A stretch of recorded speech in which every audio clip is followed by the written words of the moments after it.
איך עושים העברה בין השירים, בעצם מיקס קצר ונקי, בעזרת כפתור אחד שנקרא Gain. אוקיי, בעצם אנחנו צריכים ככה, שני טרקים, טרק 1, טרק 2. בטרק 1 אנחנו צריכים למצוא נקודת יציאה, בטרק 2 נקודת כניסה. בסדר? ובו זמנית להוריד את הגיין בטרק 1 וללחוץ על פליי בטרק 2. עכשיו אני אעשה את המיקס באוזניות ואני אשמיע איך זה יצא. יאללה, בוא נתחיל. רק, שני ערוצים למעלה.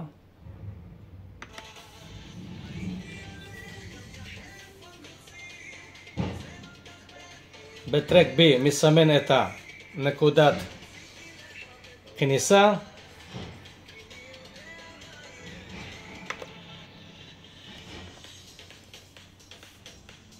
זה כל העבודה, חברים.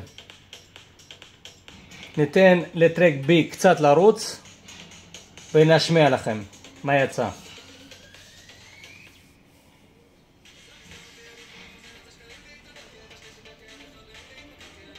בואו נראה איך זה יצא. נסמן תיקיית נתן. נעשה סייף. נלך לרקורדר. נעלה את נתן.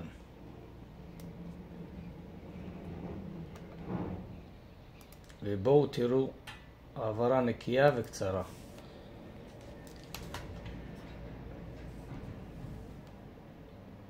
יאללה. בואו נשמע איך זה יצא.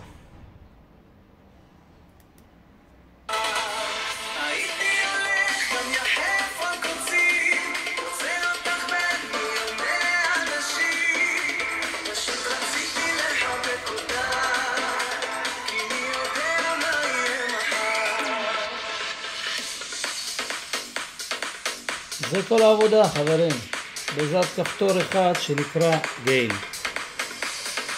בואו נשמע עוד פעם את העברה, אם מישהו לא קלט.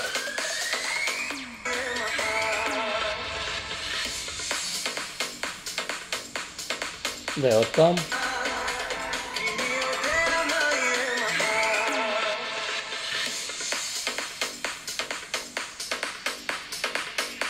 ככה עושים מיקס קצר, נקי ולעניין. בהצלחה.